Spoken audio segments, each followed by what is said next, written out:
You're a real mother trucker, coming up on the Fraudcast.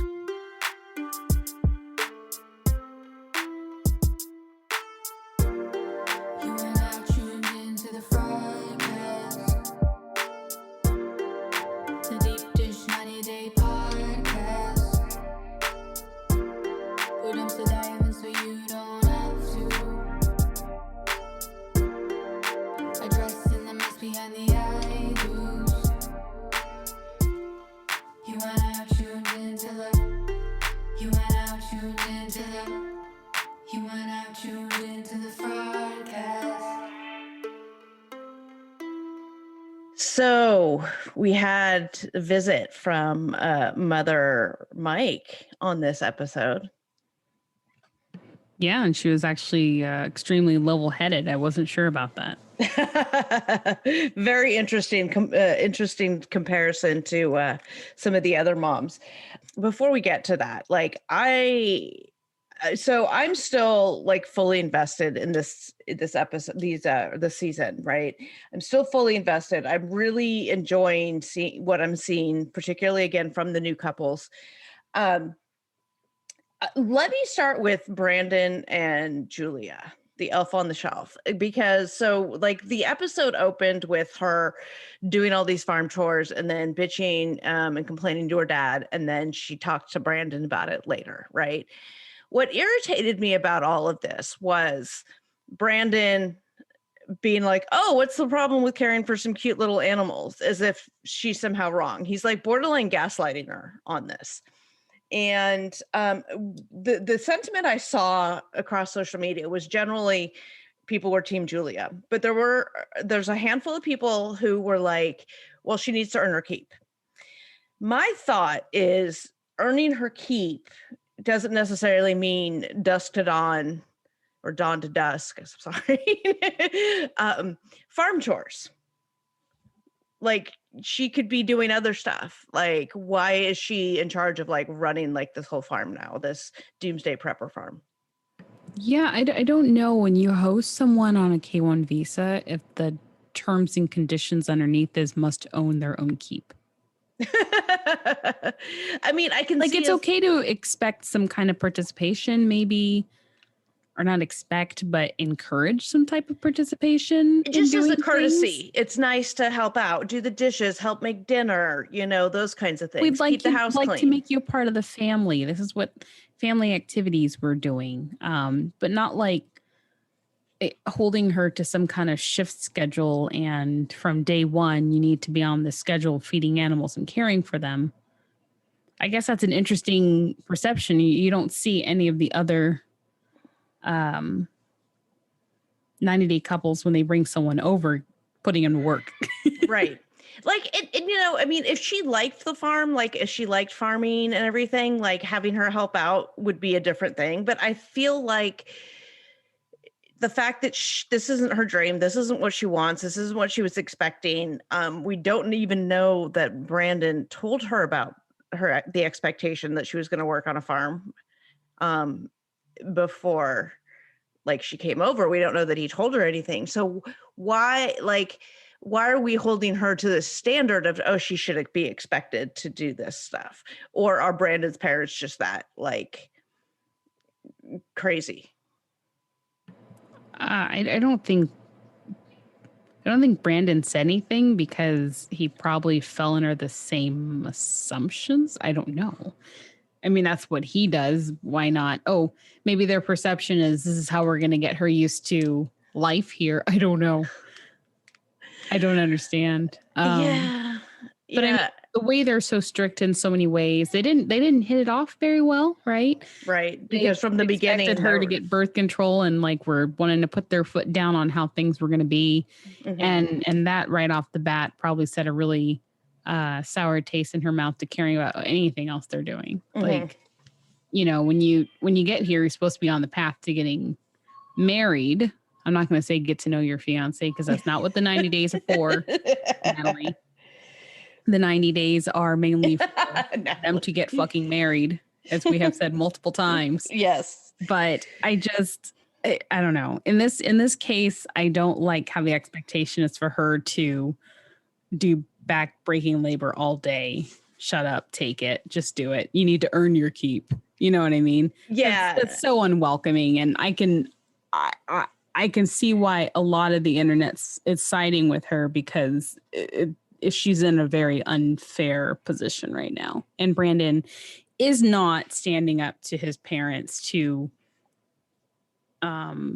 protect her interests. Like, you don't have to spoil her, you know, but she's not getting anything right now. Right. You can't even have sex unless it's in cloudy hot tub water. Like, if they were like, the family was a little bit more welcoming and nicer to her and she got along with them, she might be willing to do more. You know what I mean? Like, you know, that whole, you get more flies with sugar than whatever. I don't know. What's the saying? Something like that. Acid. I don't fucking know. I don't know. Honey, sugar. I don't know. Be sweet. Don't be a dick. You know, you're asking me to think after work. Yeah, basically. No thinking. That's why we do this after work, right? But like, if she got along with them and they were really nice to her and all this other stuff, like I know I'd be more willing to help out, you know, but they're already being dicks to her. So like add to it. I got really mad at Brandon, and I guess a lot of the internet did too. And from what I'm hearing on like other podcasts and things like that, the general consensus seems to be, you know, him and his cute little animals bullshit that he was saying to her. Like, she had every right to tell him, I hate you, shut up, and hang up on him. Like, you know, that was just like, first of all, not everybody likes animals. Second of all, they're not cute little animals. They're like chickens and pigs and goats and horses and shit. And not everybody's an animal person. I love animals, domesticated ones. Like, I could see being part of a farm for like a weekend, or like if I did like a farm-based rehab or something like that, that would be something different. But like, I'm not going to go and have a doomsday prep farm for the sake of having a farm, because that's not me. I'm more of a city girl. And so for him to be like borderline gaslighting her on this, like it's her fault for not liking like to feed cute little animals. Feeding cute little animals is like me feeding my dogs in the morning. It's not throwing grain at chickens all day and pigs. Well, what do you mean? The farm animals are domesticated, technically, aren't they? They're livestock. I don't know. She's like, they're food. They're not pets. They can be. Someone's gonna challenge you on that one. Whatever. Whatever. I mean, Brandon's kind of a dick, but you know, yeah. What else can they do out of the storyline but make him a dick too, right? Yeah. And he's in some kind of like Twilight Zone fucking situation, being at this house with the murder, you know, with the mom and the bizarreness of everything that's going on there. So who knows? Yeah. I mean, I don't think Julia's wrong at all to demand wanting to be moved off the farm, you know, and have just go like, oh, let's get an apartment. And he's trying to save money and trying to explain that to her. And that's all well and good and stuff. But then don't expect your fiance to be an indentured servant. I totally understand being at home and saving money. And maybe he doesn't want to buy a place until maybe traditionally they're married and he can, you know, they can get a house together or whatever. But she's not really getting a taste of what life is like with Brandon. And they're not going to know how they actually get along with each other without parents around. Right. Know? Just managing their own house. Yeah. Yeah. And this is just my opinion. People can yell and scream, but like, if you're to the point where you're ready to get married, you should probably not be living in a house in your parents, or living in a room in your parents' place, unless your trajectory is, yes, we are definitely moving out. Like, give her something to look forward to. You know, they're going to get married and still be there.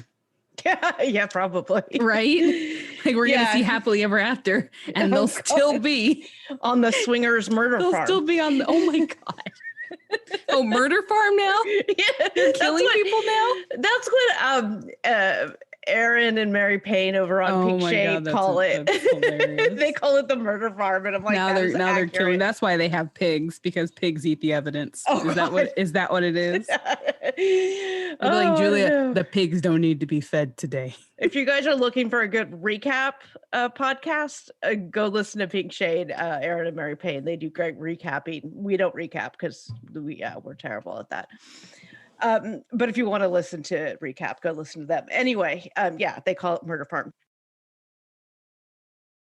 So when this pandemic started, Hetero Life Mate, he started working from home and on a completely different schedule. So this meant that I was now in charge of planning and cooking dinner for the entire family. So this freaked me out, especially when a trip to the grocery store is stressful and I just really can't be going. But then I found Gobble. Gobble is the meal kit delivery service designed for real life. I've got one kid in virtual school and one kid in in-person school, and Hetero Life Mate is working all kinds of wacky hours. But with Gobble, no matter how crazy your schedules are, we can still get a nutritious, flavorful homemade dinner on the table where I sit down with all of the kids because it only takes 15 minutes. Definitely. And I mean, Gobble does all the time-consuming work for us. They pick out the healthy quality ingredients. One of my favorite, they pre-portion and prep the ingredients, like even chopping up the vegetables for you. You just pick the meal from Gobble's extensive dinner menu each week, including a variety of flavors, classic dishes, global recipes, and delicious vegetarian options. Plus, they do have a line of lean and clean recipes that have low calorie and low carb options. And the Gobble box is delivered fresh right to your doorstep. It's so easy to prepare. It's ready to serve in just 15 minutes. And I'm telling you, Gobble is a life-changing service. It is such a life hack. Plus, you can skip delivery weeks or cancel the service at any time. They're offering our listeners this fantastic limited time deal, which is 6 meals for just $36 plus free shipping. That's dinner for 2 for 3 nights for just $36. Great way to try this. And it's only available if you use the code FRAUDED. To get this special offer now, go to gobble.com/frauded. That's gobble.com/frauded for 6 meals for just $36.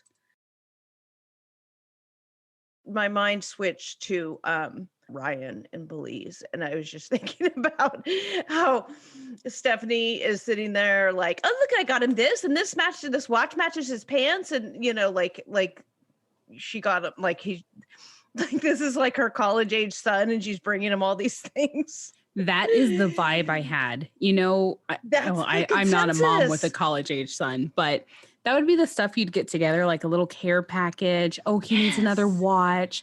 I should get him a couple pairs of jeans because I know he probably sold them. And just like going over there to shower him with stuff. And when they actually met, I didn't see the chemistry. Nope, not at all. And a lot of people are comparing like how they hugged to what Dave and Lana. Mm-hmm. You remember how she looked like she was like a prisoner, petrified and stuck? That's how he hugged her. He hugged her like, just make it through the next few days. You can do it. You can do it. Think about the watches. Right. Well, he wants to get to America. We have the Usman type. I just want to see what America looks like. And not I love Stephanie. Mm-hmm. I can't wait to see what America looks like. Yeah. And so they show him talking about all that. And then and we'll talk about this more over on the Patreon when we talk about the Bears All episode. But they show a clip on the Bears All episode of Ryan talking to the producers. And it's just him talking about like how his friends got lucky and got women, rich American women, and now they're living in the States quickly and, and all this. And so it's, basically his turn. It's like him and all his buddies do this, right? And so it's pretty clear, that he's not into her. And I think, spoiler alert, we believe that they have broken up. But I don't know. Well, the things that she's posted, yeah. I mean, we can't assume. We lived through Lisa and Usman, who were clearly fighting, but we still quite weren't sure what their relationship status was. Right. But things that she said on Instagram and her attitude towards things, I'm kind of feeling that they are not together. That's the sense that I get, yes. But again, like you said, it could be a Lisa and Usman situation where they go through fits and starts, right? Where they say these bad things about each other and then they're back in love and then they, go back and forth. So who knows? I mean, Ryan clearly is invested in this and trying to get to America, and he's invested this time, and he's got this woman who is willing to shower him with money and gifts and things and watches that he loses, AKA sells, and then he even says, and I think this is on the segment we see in Bears All, but he even says, I'd rather she just give me the money, but I'll take the gifts. And then, he sells them because he quote unquote loses them. So that whole thing. That's a lot of shit to be sitting around. Yeah. To be honest, like, where is he going to put this like case of, as she claims, $1,000 watches? Like, what the fuck is he going to do with that? Yeah. When he's struggling to take care of his family. Mm-hmm. Like that she's paying for anyway. Like, right. Doesn't make sense. Make it make sense. Doesn't make sense at all. Yeah. So, this will be interesting to follow. I love, if for no other reason, just seeing Ryan be a blatant, like, green card chaser is hilarious to me. When they sit down for dinner. Oh, honey, I'm going to have the grilled lobster tonight, honey. It's like, okay. Shit, I would too. And the caviar and the steak, please. Mm-hmm. I'll order everything. And I want the good, the good vodka in my martini, please. Good vodka martini. You're talking to an alcoholic. Come on. Best tequila. Okay. Right. So this will be interesting to watch. I'm kind of just, even though I kind of know how, I don't know. Like, I mean, we're assuming that they are not together. But so yeah, the journey should be interesting to see how that goes. How they get there. And see if like Stephanie actually wisens up, or like how the breakup happens, or if we see it on camera or whatever, so that will be interesting. We didn't get a whole lot of Andrew and Amira. Although we did see Andrew living his best life at the resort in Puerto Vallarta, while Amira was trying to explain what had happened to her father. So people on the internet had some thoughts about him doing that. And I think it was universally, Andrew's a dick, but there has been some commentary that is critical of Amira for having gone along with this scheme or whatever to go through Mexico. She's an adult and all this stuff, but I would say 99.9% of what I'm seeing is Andrew's a dick. And I actually just talked to somebody today on Instagram that did an interview with, I don't think I've even told you about this. He did an interview with Andrew's ex-girlfriend and has some stories. Apparently it's going to be a 2-part interview on his Instagram, and I'm going to watch it, and then I'll share it if it's worthy of being shared. Interesting. Yeah. We had mentioned in the last episode that she was kind of making her appearance on Reddit and Facebook, I think. So yeah, I expect it would only be so much time before, I would know better than anyone else. Someone gets a hold of them and they can. Oh yeah. Before someone gets a hold of the ex, they can tell their story because everyone cares. But hopefully there's some information, because I was curious too if TLC was just putting scenes out of order. Like, was he really living his best life while she was doing that? Or was he living his best life before she was even there? I don't know. I have no trust for the producers. No. I have no trust. No, we don't have any trust. But he's also saying, like, well, there's nothing else I can do. I already have the time off work. What else am I going to do? Might as well just enjoy the resort. I mean, there's half a point there too. Like, he could go to the hotel room and sulk and just watch Mexican TV until he goes home. Or he could use up all the drink passes he probably got from his Travel Pro. What is that? The travel agent? The travel agency package. Like Caesar, remember? He had to like eat 2 steaks because... Oh, God! because she didn't come. So, you know, you don't want to waste money. He's going to have to double fist those margaritas. Yeah, somehow I don't think he's going to have a problem doing that. Yeah, no. So we have Amira questioning her relationship with Andrew, and I think the universe is. I think everyone's questioning her relationship. Yeah, with Andrew. so I think the universe is cheering her on in that regard. They're like, dump him. I'm glad you saw what a dick he is now. They're like, oh, honey, he's too edgy for you. No. Yeah. So yeah, and I'm anxious to hear this interview with the ex-girlfriend, because from what I was told by the guy who interviewed her, and it's not one of our regular bloggers that we're used to seeing, it's some other person. But they reached out to me to let me know that they had talked to her, and apparently this is a pattern of behavior with Andrew. And it's not just an Amira specific situation. So interesting. I look I'm forward curious. To hearing that when it comes out. You'll have to spread the word. I will. He's supposed to have it ready hopefully today. It's going to be in 2 parts, he said. So he's working on editing, and then he'll get it to me. So nice. And speaking about spreading. Oh God. Can we talk about butter? Yes. I clearly need some more butter in my diet, because that might help my my brain fog. I was on keto, and let me tell you, there might be a little bit of something to that. You can't just pile sticks of butter on everything. It's got to be in a healthy dose. Right. But it can be a little healthy. I say a little because you tell someone that butter is healthy and they're going to buy a Costco size tin of it, and it's going to be on everything. But anyways, what did we learn about Natalie today?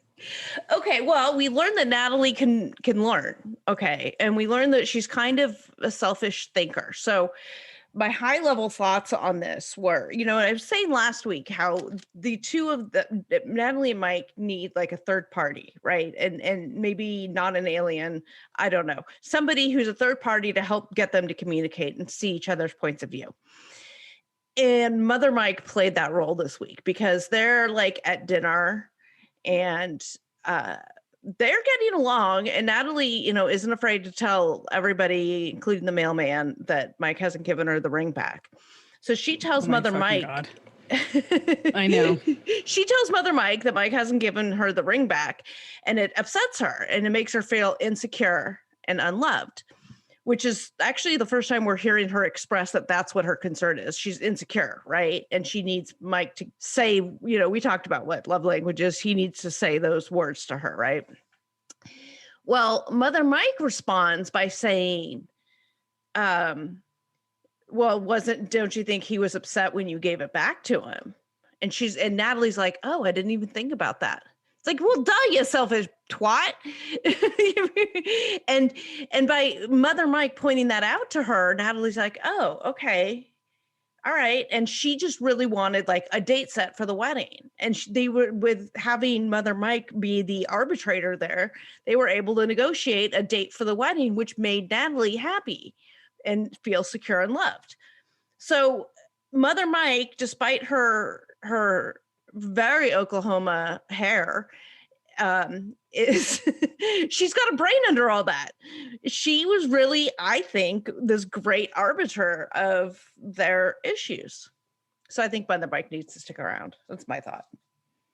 Yeah, definitely. And I hope that they pay her for a counseling session. Because unfortunately, I think Natalie, and I don't know if she does it intentionally, she does have a very self-centered train of thought. It's all about what can make me happy, and if it doesn't make me happy, how can it be fixed to make me happy? Mm-hmm. And I don't think that she ever has a thought about the other side. So it was nice to see someone come in and be I can't say unbiased, but a third eye to their situation, which is not something we see from moms on 90 Days.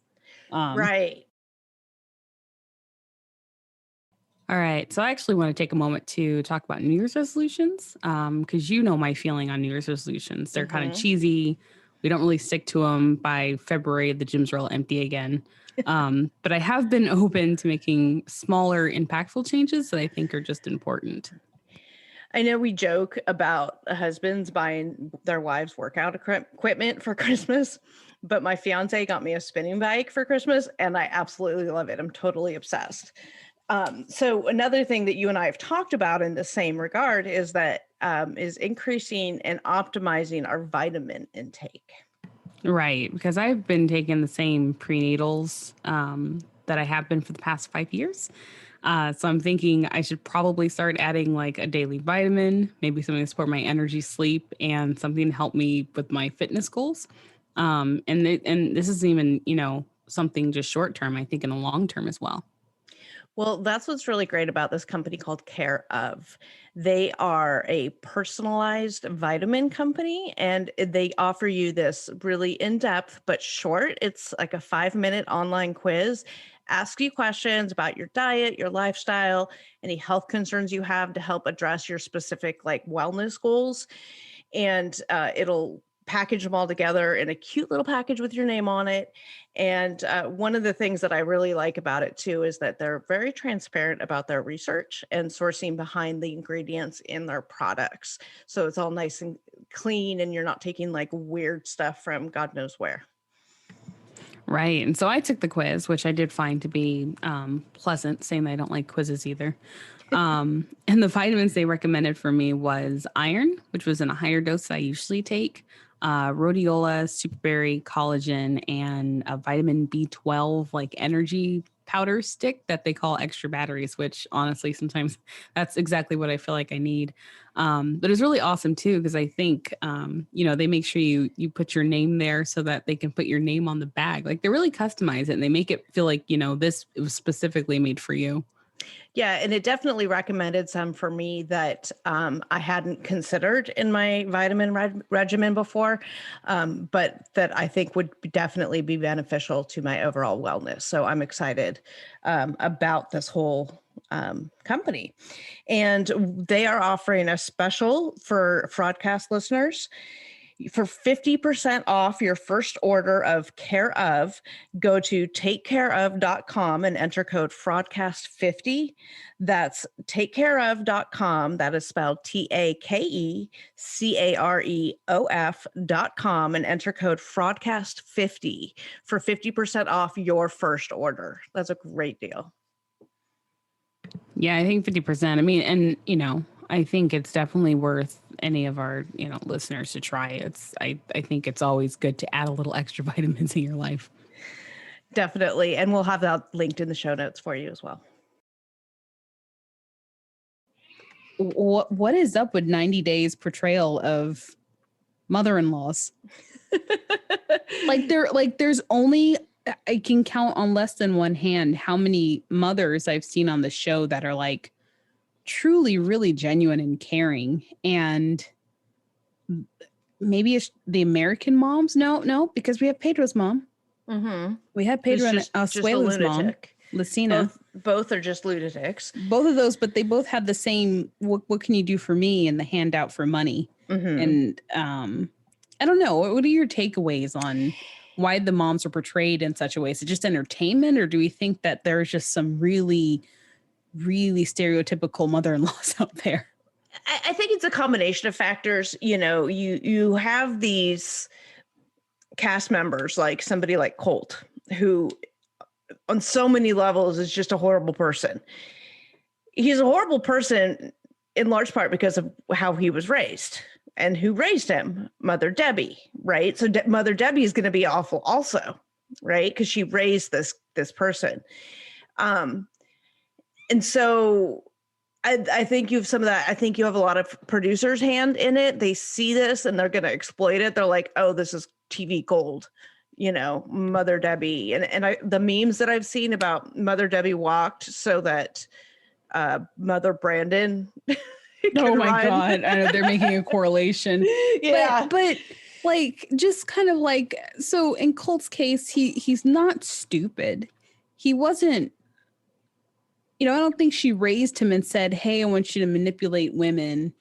I want you to be a gaslighter. I want you to be a cheater, but we see from, at least in the case of Karen, maybe Karen, Chantel's mom, Oh God, she's really a Karen. Debbie.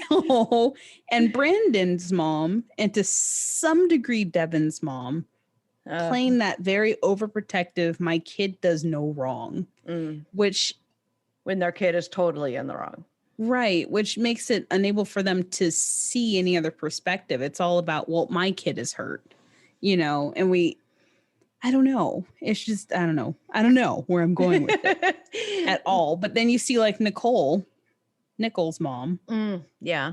Who just plays passive and oblivious. Well, again, but Nicole is passive and oblivious. Right. She came from that stock. So, I just, they're a reflection, of each other, and of course, like the moms that aren't as explosive we're not going to see as much of because the producers know. That's true. The ones that are very calm and have a gentle demeanor, you only see them for a little bit, and then they don't have any other storyline for them. They'll focus on the other parent if the other parent's more they'll find something else to focus on. We see it a little bit with Yara and Jovi and Jovi's mom. We've got a little bit with her as far as like this pushing this wedding on her and why don't you like me, but for the most part, they, Yara's getting along with her. So there's not really any super explosiveness to show there. For those of you guys who are old school fans who remember like Alan and Carolyn, Alan's parents and Carolyn get along fantastic, and they are super sweet to her, and they all get along really well. But then you see, God, I hate to even mention the name, Russ and Pal. They made an entire storyline for an entire season based out of Russ's mom and Pal. Right. And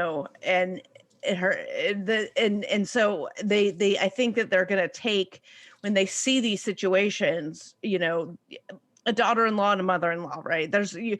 Theoretically there's going to be a conflict there. Right. But they really play that to the extreme. So if you had to pick who is and I'm not going to say worse because that's just mean, but who is the most toxic mother-in-law that we've seen? Toxic for the relationships. I got to take into account the sons that are involved in these situations. I would say that I think Mother Debbie, Colt's mom, might be the most toxic. And that's because I think with like Brandon's mom, Brandon's much more of a buffer between them. Like she's awful, but she's not as toxic to directly, like her toxicity filters through Brandon versus Debbie's toxicity goes directly to Larissa. Right. And is allowed. Yeah. That was my pick too. No surprise to the audience. Just because of how much control she had in the situation. I think Brandon's mom, she has control, but Brandon is still kind of serving as that middle person to at least, in his half-ass attempt, stand up for Julia. Yeah. So the toxicity there, like I said, gets filtered through Brandon. In a way, although I know people are going to be like, oh, but she tried, she calls the gynecologist and she tells her outright, but it's still, there's still more but Brandon sat in the back seat knowing good and damn well that she wasn't going to be able to get an appointment for another adult. Right. And then have that doctor force birth control on another adult. So I think he was more amused with like, okay, mom, you try that. Yeah.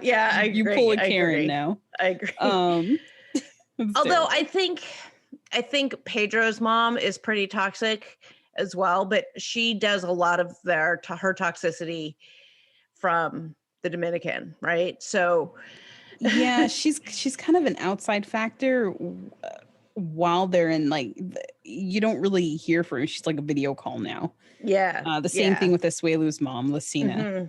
Yeah. She's out of the picture now. Like their whole timeline of going to even see them in the first place was stupid. It was just, I think, filler for that season. Right. Because I don't think we learned anything other than, she did kind of, we did kind of have an arc with her where she was bitter, resentful, wanting money to accepting towards the end. But I don't know. That just felt like unnecessary. It felt like unnecessary storyline, but it made Yeah. great memes. It really did. Yeah, for sure. So For actually, sure. I don't regret it. It made amazing memes. Yeah. Thank you to the meme pages because yeah, and Brandon's mother is making some great memes too. Yes. The people, you guys are some funny human beings because the stuff is hilarious that's coming out.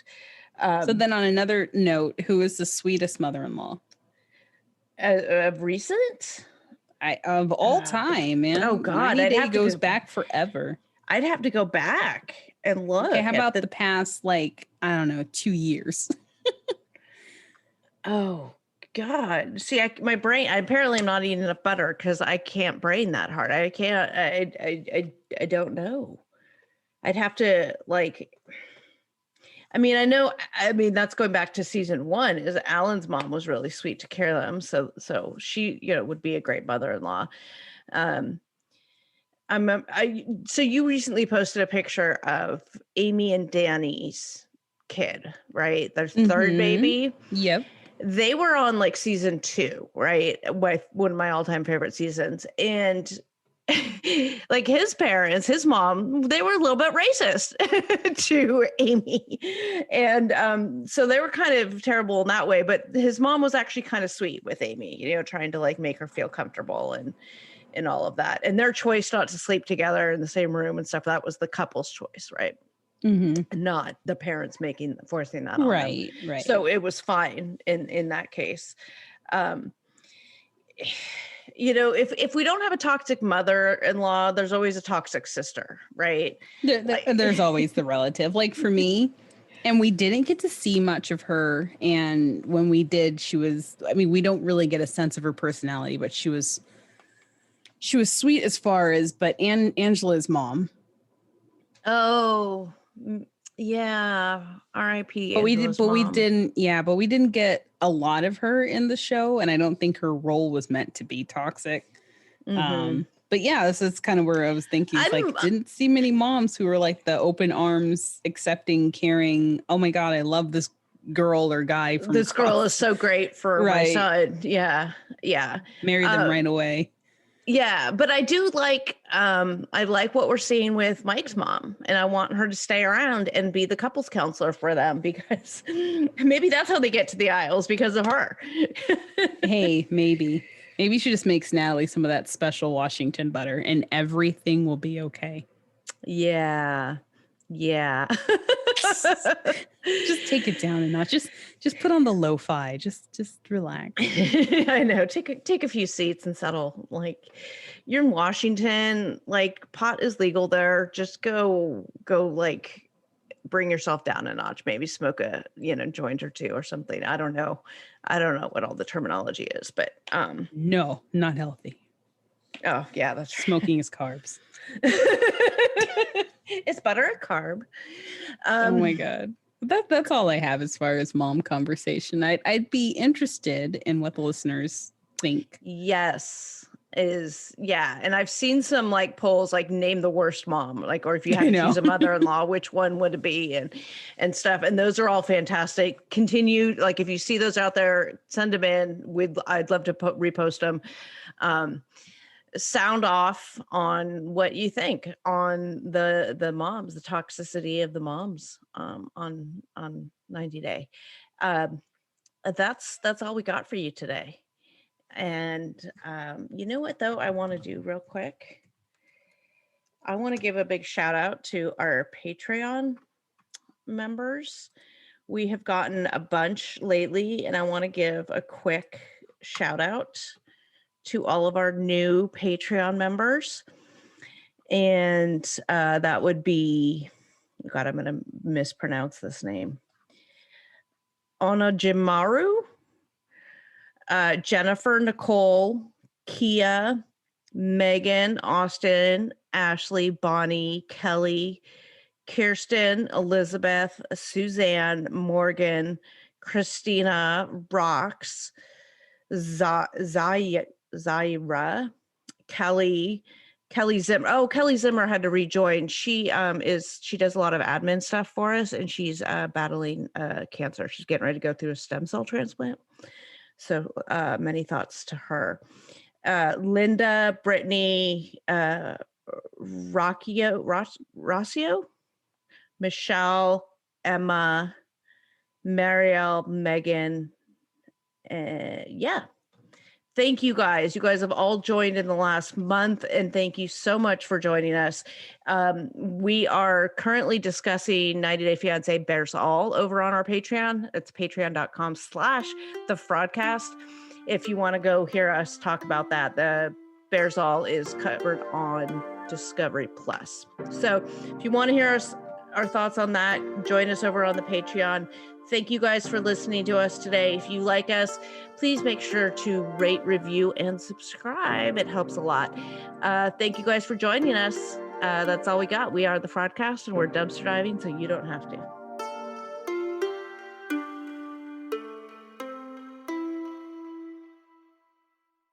It's a new year, and with T-Mobile, it's not about how far apart we are. It's about how close we can be. So we're bringing out our best deal. Right now, get the iPhone 12 on us on every single plan with eligible iPhone trade-in. So I can FaceTime with my sister in Savannah. That's right, the iPhone 12 on us on every plan. All on America's 5G leader in coverage. T-Mobile. With 24 monthly bill credits and a new line plus tax. If you cancel credit, stop and balance on required finance agreement may be due. Contact us for well-qualified buyers. Qualifying consumer plan required. See coverage and offer details at T-Mobile.com. 15 minutes could save you 15% or more. Is that Shakespeare? Nope, it's Geico. Yeah, that's Shakespeare from one of his unpublished works. Oh, it be not for awakening. Nay, giveth thou the berries. For 15 minutes could save you 15% or more. Nope, it's from Geico, because they help save people money. Well, I hate to break it to you, but Geico got it from Shakespeare. Geico. 15 minutes could save you 15% or more.